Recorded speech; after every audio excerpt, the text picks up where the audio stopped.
Hey everyone, no matter who you are, you're likely to spend a lot of time on the internet. In fact, you probably needed a Wi-Fi connection to access this episode you're hearing right now. This week, we wanted to share with you a great episode of ReThinking, hosted by organizational psychologist Adam Grant. It's all about the ways we interact online. You'll not only hear from Adam himself, but also renowned psychologist and neuroscience professor Jay Van Bavel.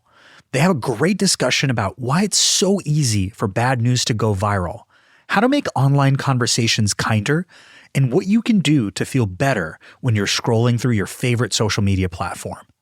I hope you enjoy it. And if you like what you hear, you can find ReThinking wherever you get your podcasts. Now, on to the show. Your business is modern, so why aren't your operations? It's time for an operations intervention. The PagerDuty Operations Cloud is the essential platform for automating and accelerating critical work across your company. Through automation and AI, PagerDuty helps you operate with more resilience, more security, and more savings. Are you ready to transform your operations? Get started at pagerduty.com. Hi, I'm Bilaval Sidhu, host of TED's newest podcast, The TED AI Show, where I talk with the world's leading experts, artists, journalists to help you live and thrive in a world where AI is changing everything. I'm stoked to be working with IBM, our official sponsor for this episode. In a recent report published by the IBM Institute of Business Value, among those surveyed, 1 in 3 companies pause an AI use case after the pilot phase. And we've all been there, right? You get hyped about the possibilities of AI, spin up a bunch of these pilot projects, and then crickets. Those pilots are trapped in silos, your resources are exhausted, and scaling feels daunting. What if, instead of hundreds of pilots, you had a holistic strategy that's built to scale? That's what IBM can help with. They have 65,000 consultants with generative AI expertise who can help you design, integrate, and optimize AI solutions. Learn more at ibm.com/consulting. Because using AI is cool, but scaling AI across your business, that's the next level. Support for this show comes from Aon's Health Solutions. A thriving organization starts with a thriving workforce, but providing quality health and benefits today requires bold action. Aon is your ally in challenging the status quo, with predictive analytics to forecast your health risks, expertise to transform insights into innovative and financially sustainable solutions, and tailored strategies to meet the unique needs of your people and organization. The time for convention is over. The time for better benefits decisions is now. Visit aon.com to learn more. When I use social media, it's like your diet. It's like, trust me, like I'd rather have like a chocolate cake right now, but like I'm actually going to go have like a salad for lunch because I'm 46 and like if I have a chocolate cake for lunch every day, it's like not going to work for me. Hey everyone, it's Adam Grant. Welcome back to ReThinking, my podcast on the science of what makes us tick with the TED Audio Collective. I'm an organizational psychologist, and I'm taking you inside the minds of fascinating people to explore new thoughts and new ways of thinking.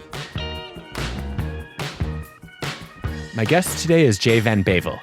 He's a professor of psychology and neuroscience at NYU and an award-winning teacher, researcher, and writer. His book, The Power of Us, with Dominic Packer, is a great read on how to overcome our differences.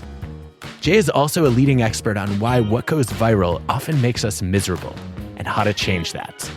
It's like taking out the tiny tumor in your brain so you don't have seizures anymore. Like that's how we do surgery. I think like this is a level of which it might help if people knew that and they could like figure out what those accounts were and unfollow them. They might actually enjoy their online experience a lot more. All right, Jay, I have to tell you, part of the reason that you're here, among many, is I find the news incredibly depressing. And I'm hoping you're going to cure that. Okay, I don't know if I could promise that, but I'll try.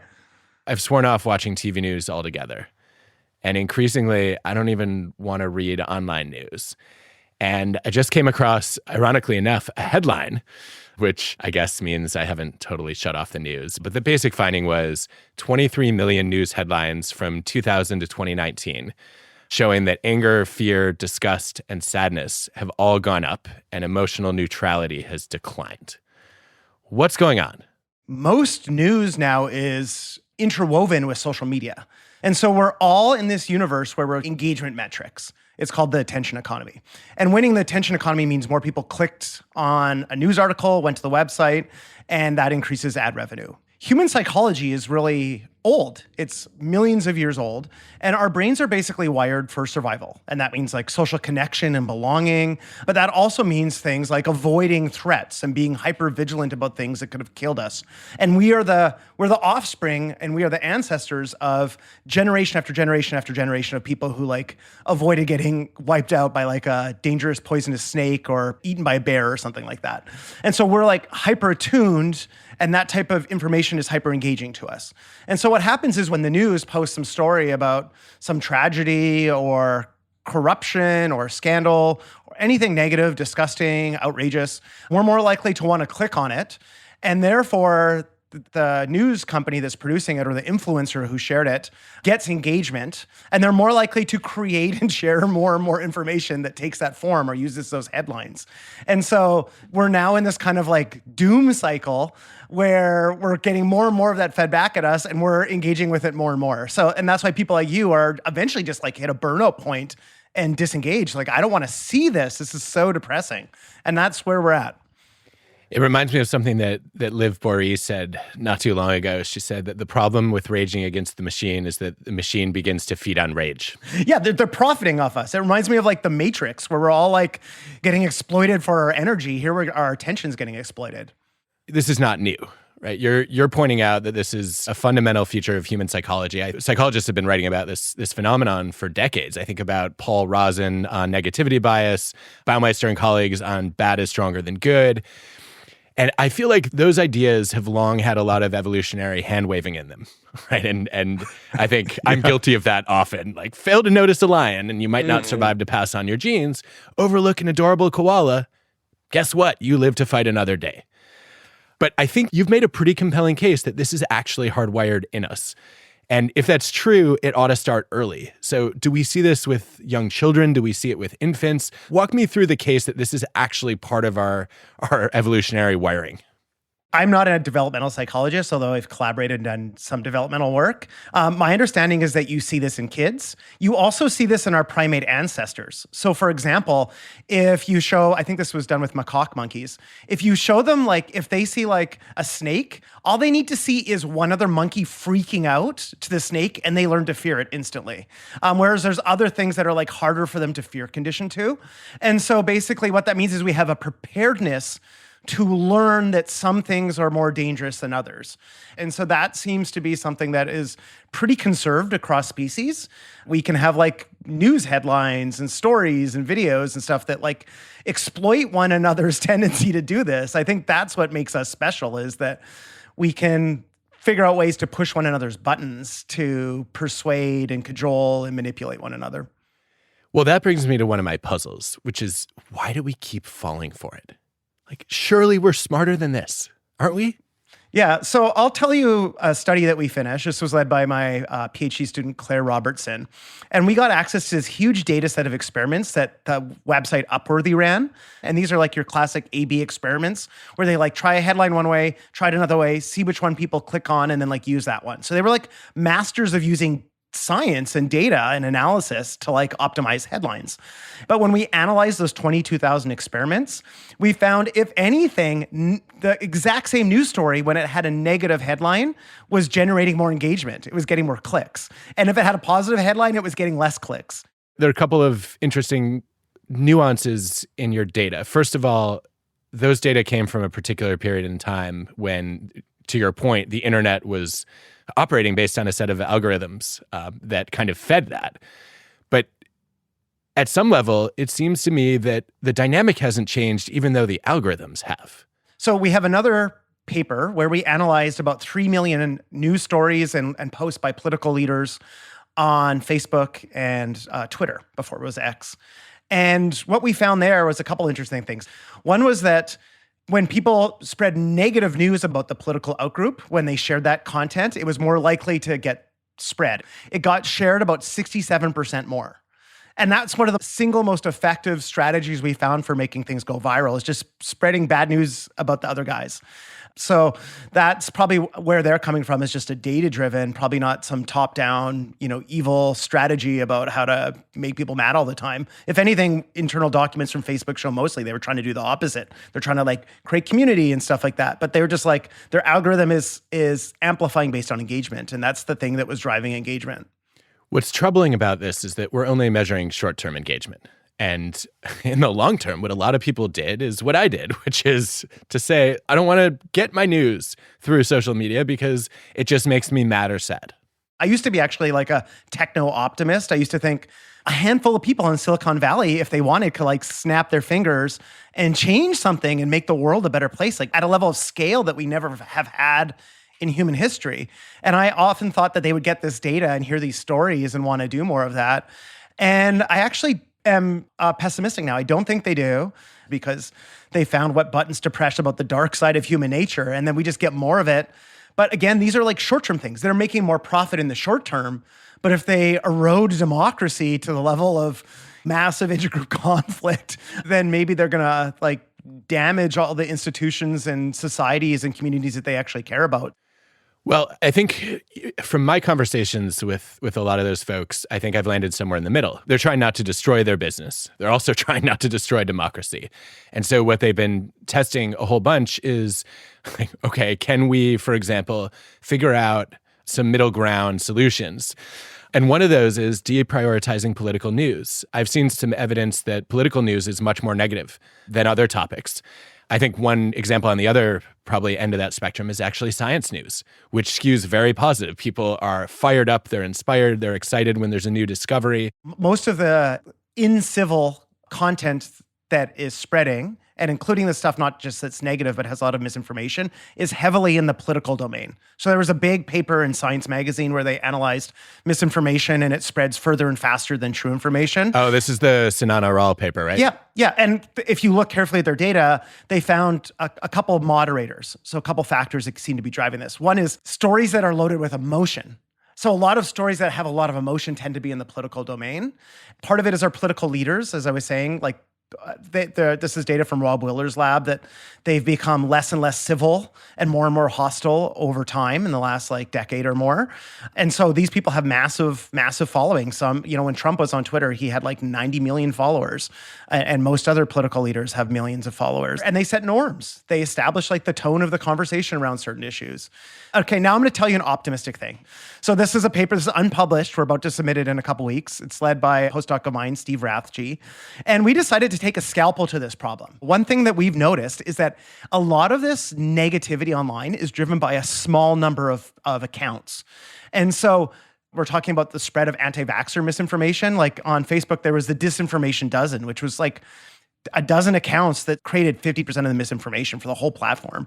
And then it gets amplified by influencers and so forth. But it's really a small number of people. So what we did was we identified the most polarizing accounts on Twitter or X, and we paid people to unfollow them for a few months.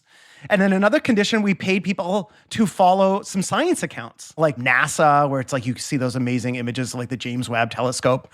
This is the most powerful intervention we've ever run in my lab. First of all, it reduces a sense of partisan animosity because you're not seeing this nonstop stream of the most negative people. And the negative people, I forget what the data is, but it's something 10% of people share 97% of the message of social media posts about politics. So when you're talking about politics is really negative, it's really only 10% of the people who are driving it.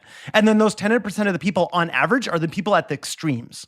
So if you unfollow a couple of those people and replace it instead with following some science accounts, people feel happier. Here's the other cool thing. The effects lasted for 6 months, and I've never seen that before. And here's why. Once they unfollow just a handful of these accounts, once the study's over and we say you're allowed to follow them again, they don't. They realize, I think, that they're they learned the lesson. I actually am enjoying it more without those handful of accounts, and I'm liking these science accounts, so I'm just going to keep it as is. Every once in a while, I'll share a study that upsets people.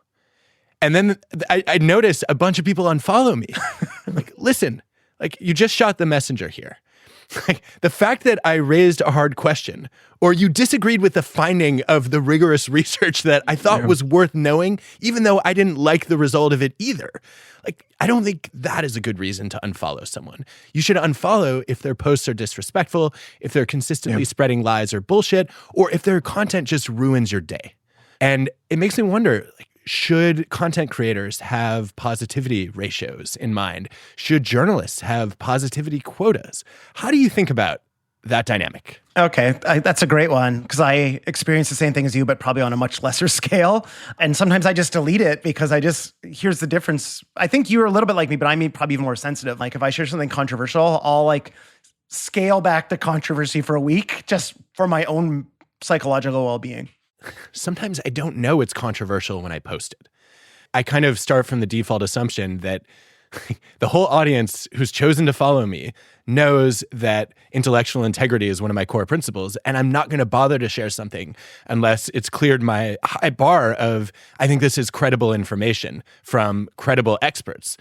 And like, every once in a while, I sort of have this jolt of, someone accuses me of just posting research to get clicks. And I'm like, that goes against my core values as a science communicator, which is I'm not just going to share what makes you feel good.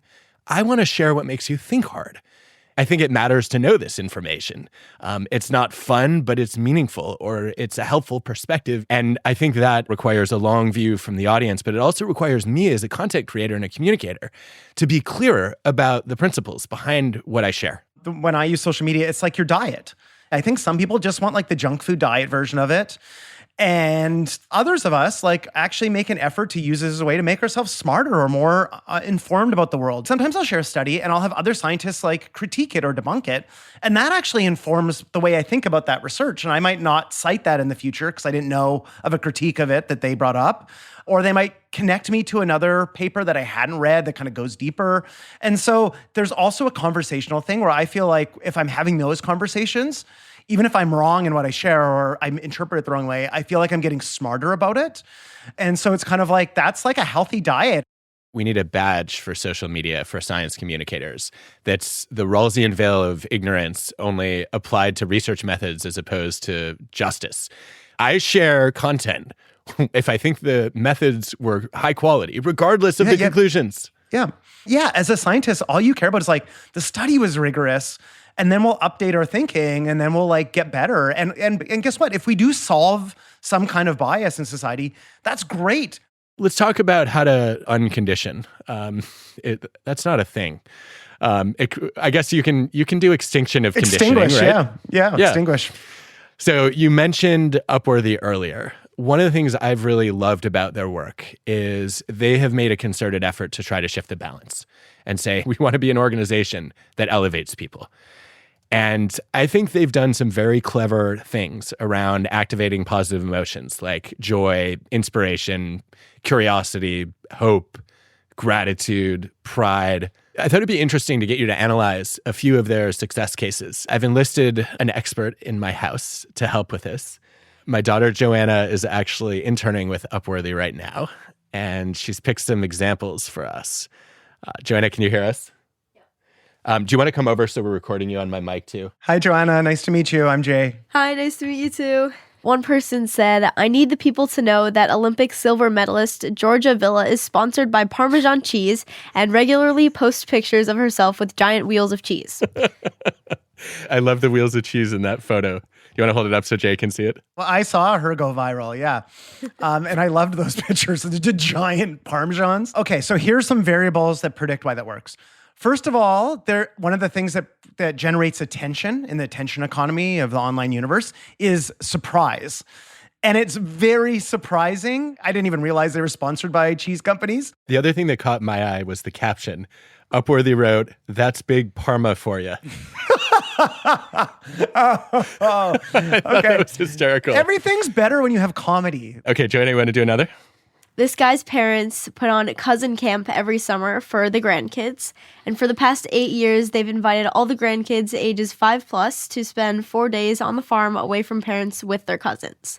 So they go all out and they make it feel like a real summer camp where they turn the bedrooms into cabins and they say the Pledge of Allegiance. There's arts and crafts, kitchen duty, talent shows, music time, swimming, campfires, field trips, even sports, anything. So you have a couple themes that are important to people is family. It's like a beautiful family thing and the grandparents staying involved with the kids' lives. I also thought that was actually a story that might have resonated with people because it's useful. Like a lot of grandparents or parents might see that and get an idea to do something similar. So I also thought that that was one that connected that way. And also shows love. Love is like one of those really strong positive emotions. And we found in terms of moral emotions tend to go viral. And most of them are negative, like outrage and disgust. But one that does go viral is love. And so it's kind of like a show of love and dedication for the grandparents to spend all year prepping this and doing this for their grandkids. We ran a study like with 500 Americans, and we asked them what types of things do go viral. And they all say like misinformation, outrage, negativity. And we say, what types of things do you want to go viral? And overwhelmingly, they say they want stories like this. They want stories that are heartwarming, that show pro-sociality, that show something positive and uplifting. And so there is this strong stated desire by people that they want way more of this in their lives and they want social media to feed them this and they just feel like they're not getting it. So I think people are also feeling a little starved for stories like this. I think there needs to be a good news podcast where you just analyze like, uplifting stories over and over again. Maybe the closest thing is like the Happiness Lab by Laurie Santos at Yale. It was just a happiness class and like what you can concretely do to be happier. And it's I think the most popular class in the history of the university. So there's definitely like a deep, deep desire, especially among young people who are super anxious and depressed right now. They want stuff like that. Are your digital operations a well-oiled machine or a tangled mess? Is your customer experience breaking through or breaking down? It's time for an operations intervention.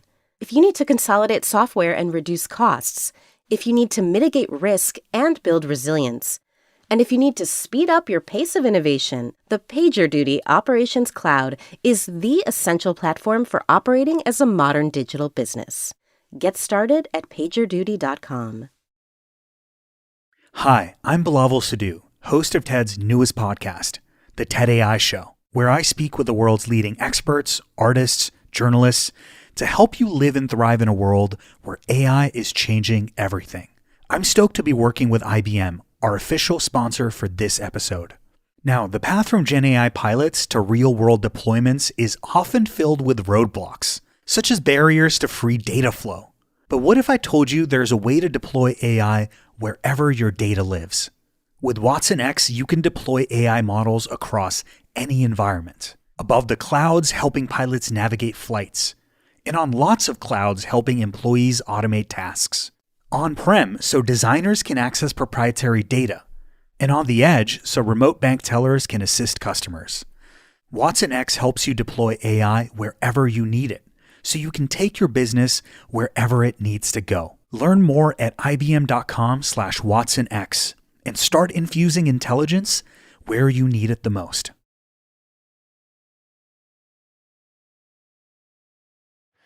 You ready for lightning? Yeah. Okay, first question is, what is something you've rethought lately? Well, obviously, I've been rethinking how to make social media better. I used to think you have to change the algorithms and all that. And now I'm thinking that a small number of people are driving most of the problems, and we need to figure out how to navigate that issue. I think that's very true. It reminds me of the Michael Peterson work on how trolls used aggression to get attention. If you have one jerk standing on the corner yelling at everybody, it's hard for them to cause a lot of harm. But online, they can be harassing hundreds or thousands of people all day or spreading misinformation to huge audiences. And then the other thing about Michael Bang Peterson's work that I thought was really interesting is it's high status seeking people who are doing this. And so what has happened is we've given status to people who do this. We need to change what we give status to online, and we need to stop giving status to those folks and find a way to give status to the people who are shipping their puffin sweater to strangers. Please make that your next project. Okay. The world needs you, Jay. What is the worst advice you've ever gotten? The worst advice I ever got was not to go to college. I grew up in a blue-collar town. My dad tried to convince me not to go to college and work for his construction company, and very shortly thereafter, it went bankrupt. So thank God I didn't take his advice. What's a hot take you have, an unpopular opinion? I have so many unpopular opinions. Okay, there's huge conflict in society and on social media around age. It was millennials and boomers and okay boomer, and now it's everybody seems to be mad at Gen Z. I tend to think that a lot of that is false conflict, that the differences between generations are real, but they're really small. And that the moment we start to categorize people into groups, we create the us-them dynamics that we can create in the lab by assigning people to a blue team or a red team. Once we start to put a label and attach stereotypes to it, we create intergroup conflict where it doesn't need to be. Oh, that may be an unpopular opinion, but it's actually one that I hold strongly. Oh, do you? I think Okay. You're exactly right there. Okay, good. Exactly right. I mean, it tracks for me with the Brent Roberts et al. Findings that when people called millennials Generation Me, that was actually more of an age and life experience effect than a cohort difference. I read Jean Twenge's book Generations, which I thought was excellent and super compelling to me about like there is more individualism, but it's not just one generation. It's just increasing individualism over time. And it's correlated with technology use, which just affords us more and more individualism. But it's the cutoffs and the labels and how people perceive those labels to me it's like zodiac signs or astrology or something like that. What's a prediction you have for the future 20, 30, 50 years down the road? This is like my darkest one. It's around climate change. In our book, we identified 3 problems that are going to be related to identity. And you think about identity as ways to like find solutions and fix it. One was on threats to shared national identities. You're going to have more and more of that. Other one was on inequality. When there's massive inequality, people start to identify with their economic group, and in organizations, when there's huge inequality in salary, people no longer identify with the organization. So inequality erodes social cohesion in ways that are challenging for society. And then the last one is climate change. It's that if we don't build some identity that's bigger and we don't care about ourselves as humans and that highest level identity, then there's going to be no way to solve it, because I think it requires us to care about one another and people in different countries who are going to suffer worse than we are. And so that's my biggest concern. I think we're capable of it and we're getting better at it, but I don't know if we're going to solve it. And it's like, I have kids and I'm terrified about what their future looks like with another 10, 20 years of climate change. I really hope you're wrong on that one. Me too. I desperately hope that someone's looking at listening to this in 20 years and saying, God, he had that wrong. What is a question you have for me? I would say that you are the most influential person probably that I follow, because I don't really follow a lot of politicians. And one thing I've noticed with you, you'll share something from science, and then it seems like you're very good at like also drawing a prescriptive piece of advice from it. I think that's like a special skill that you have in your books and your social media. So I'd love to know from you, like, how you find stuff that you think is useful for people. Well, thank you, first of all. I used to say, okay, I want to share what's either interesting or useful for people. And I found I had a really hard time gauging that, because what I find interesting is not always interesting to other people. If I were to draw like a big circle of all the things I find interesting and then put a tiny dot in it, like that's the number of those things that are interesting to my audience, I've discovered. Yeah. And also, like, it's really hard to gauge what's useful for other people, because what helps me is not necessarily what's going to help everyone else or anyone else. So I've learned a lot actually through posting things that didn't resonate. And I think that the first thing that I especially tell people who are kind of venturing into more public communication is you should post a lot, because you're going to run a lot of sort of poorly controlled A/B tests, and you will start to see patterns. And as I've done that, one of the things I've learned is the heuristic that serves me better than do I think this is interesting is, do I want to share this with other people that I know? Oh, interesting. I'm sure you also get a lot of daily journal alerts for studies and new papers. And when I get those alerts, I used to say, oh, like if this study blew my mind, I'm going to post that. And now I don't do that. I put it in a Word doc. There's a doc of every study I've ever found interesting. And when I'm looking for something to post, I go into it. And my first test now is there someone specific I want to share it with? And then the second test is, are there more people that come to mind? And if it's more than a few people, I'm like, okay, now this is interesting or useful to others.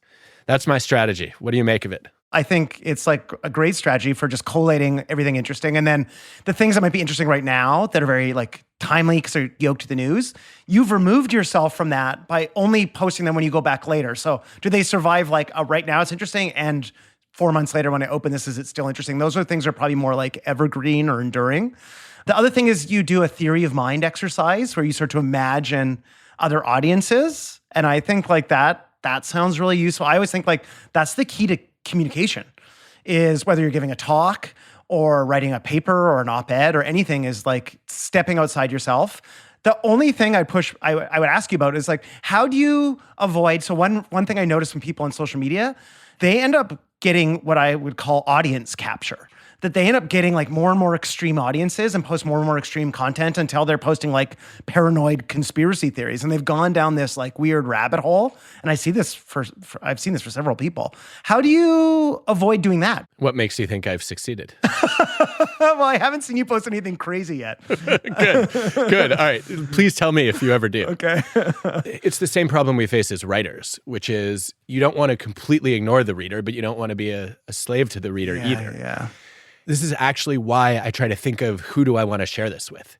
I'll read a study, and almost always, like the first person I want to share a study with is a fellow academic. Yep. I actually do send it to that person or two. And if I notice that I can't find somebody who's extra critical to send it to, I'm like, okay, maybe there's a problem here. Or if I notice that all the people I'm sending it to are people who are just enthusiastic consumers of all knowledge and they don't have strong filters, then that's a red flag for me too. And so I pay a little bit of attention to, like, would I send this to the person that I know eviscerates ideas or that I know actually thinks psychology is, kind of junk science? And if so, all right, I feel much better about that. Oh, good. Okay. I like that, like thinking about your critics in advance and making sure it's above that threshold. It's like a good like quality control probably. Sometimes. And other times you just cannot anticipate why a study will make people angry. Yeah, there's different tribes, and in each place with different vibes. Perfect segue to our final discussion topic. I went to the Olympics for the first time in Paris. I took 2 of our kids, and we went to an Olympic basketball game. It was Team USA against Serbia, semifinals. And it was crazy to watch how far behind we fell before we came back and won. But even crazier was when I heard half the stadium booing an American player. And I watched that happen. Like the moment he touched the ball, the entire arena, boo. And it just felt completely counter to the spirit of the Olympics. I've always thought the whole point of the Olympics is we're not just going to elevate excellence, we're going to celebrate excellence, no matter who is doing great things, no matter what country they're from. And of course, you're going to root for your own, but you don't root against your opponent. We want to build solidarity and peace. And I thought of this research on the Olympic paradox, and I saw that you also posted on this. So we clearly were having similar reactions here. Yeah. What we hope from the Olympics, obviously, is that there's like this Olympic spirit, which is transcendent, which is unifying across countries. But what often happens in practice, and this is the research finds, is that people's national identities get activated. And when that happens, there can be animosity towards competitors, towards outgroup members. Or in this case, if I'm remembering, was this Joel Embiid? Yes, it was. Yeah, it's because he could have played for the French national team. His national identity would have allowed him to, and he chose not to. By the way, this is the people who are treated worse in society are traitors. And we have terrible terms for these in organizations, right? Like devil's advocate. You'd think that we would understand the value of dissent, but we give it like literally the worst name on earth. He was seen as being a traitor to France, and it's mostly French fans. And so that's something that transcended it. They were thinking about their national identity, and he could have helped them. He's one of the best players on earth. So I think like that's the unintended effect of the Olympics, but it makes complete sense because that happens in every competition on earth. The fan rivalries get intense and sometimes borderline on violence. But there's often incredible acts of transcendent identity and Olympic spirit. One of the most beautiful ones in this Olympics, there was this great picture. I think it was Simone Biles, who had won every Olympic gold forever and ever. And then she got, I think, silver in one competition. I forget, it was like the floor routine or something. Yep. And this woman, I think she was from Brazil, Andrade. I'm trying to remember her name. Yeah, Rebecca. Yeah, and she was amazing. And then Simone and the other American who got bronze bowed down to her on the podium. And I've never, ever seen that before. And this is like Simone Biles, like the GOAT, one of the best athletes of all time, period. Obviously at the Olympics, but anywhere. And then for her to lose and do that is just a sign of incredible sportsmanship and a sense that you're cheering on other athletes and there's something bigger here that you're all part of and it's beautiful.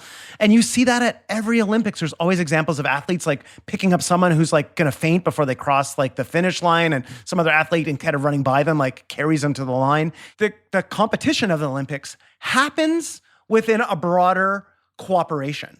To have good competition, you require cooperation, that we all play by some rules, that we're not going to harm one another, that we're all in this together. We all benefit from this cooperative environment of the Olympics. What I found so powerful about seeing this up close at the Olympics was this was not just the athletes. The fans were like this too. We're in the pool and 2 different divers failed dives, which is extremely rare at the Olympic level. And the entire crowd was cheering for them to bounce back. The whole crowd, like not just the fans of their countries. Everyone wanted to see them succeed. I think we've been missing that. We often ignore that. Guess what? It's not as interesting to people, even though I think it's more beautiful and profound and useful for humanity. This was something we tried to capture in our book because there's a lot of people are focused in the last 5-10 years in American discourse about tribalism and the downsides of partisan identities and other types of identities and identity politics. And no question, there's a long history of intergroup conflict and violence that is linked to that. But there's tons of evidence over and over again, study after study, example after example of how identities and groups can bring us together. We have to focus more and harness like these healthy parts of identity and understand they're there for a lot of people. And then like maybe make norms that make that other part that's more potentially dangerous or violent or xenophobic. Like that's not part of who we are when we talk about our identities. Yes, we need patriotism without nationalism. Yeah. Just because you identify the group doesn't mean you're going to discriminate against outgroups. If the norm is inclusivity, the more you identify with the group, the more inclusive you become. And the more you embrace other people and difference in other groups and cooperate more. And so it's really about like identity is not a bad thing as long as we have healthy norms. Yes. Well, Jay, you are just so full of knowledge that I could ask you questions all day. And I think that you're a rare psychologist who is as insightful and brilliant in doing research as you are in communicating it. And I really admire that. Thank you so much. The feeling is mutual, Adam. This Olympic discussion reminds me that we need more patriotism and less nationalism in the world. Patriotism is taking pride in your country. Nationalism is being hostile toward other countries. In-group solidarity does not require out-group prejudice. You can love your people without hating others. ReThinking is hosted by me, Adam Grant. The show is part of the TED Audio Collective, and this episode was produced and mixed by Cosmic Standard. Our producers are Hannah Kingsley-Ma and Asia Simpson. Our editor is Alejandra Salazar. Our fact-checker is Paul Durbin. Original music by Hansdale Sue and Allison Leighton Brown. Our team includes Eliza Smith, Jacob Winnick, Samaya Adams, Roxanne Hailash, Banban Cheng, Julia Dickerson, and Whitney Pennington Rogers. For more uplifting news, check out Upworthy's new book. It's called Good People, Stories from the Best of Humanity. This is my favorite news story every year in the Olympics, is at the Olympic Village, they almost always run out of condoms. What's going on at the Olympic Village is you have all these like super hot, like ripped athletes hooking up with one another like the day after their event's over, right? Because they can party and cut loose. Your business is modern, so why aren't your operations? It's time for an operations intervention. The PagerDuty Operations Cloud is the essential platform for automating and accelerating critical work across your company. Through automation and AI, PagerDuty helps you operate with more resilience, more security, and more savings. Are you ready to transform your operations? Get started at pagerduty.com. Something about the way we're working just isn't working. When you're caught up in complex A requirements, or distracted by scheduling staff in multiple time zones, or thinking about the complexity of working in Monterey while based in Montreal, You're not doing the work you're meant to do. But with Dayforce, you get HR, pay, time, talent, and analytics all in one global people platform. So you can do the work you're meant to do. Visit dayforce.com/do the work to learn more.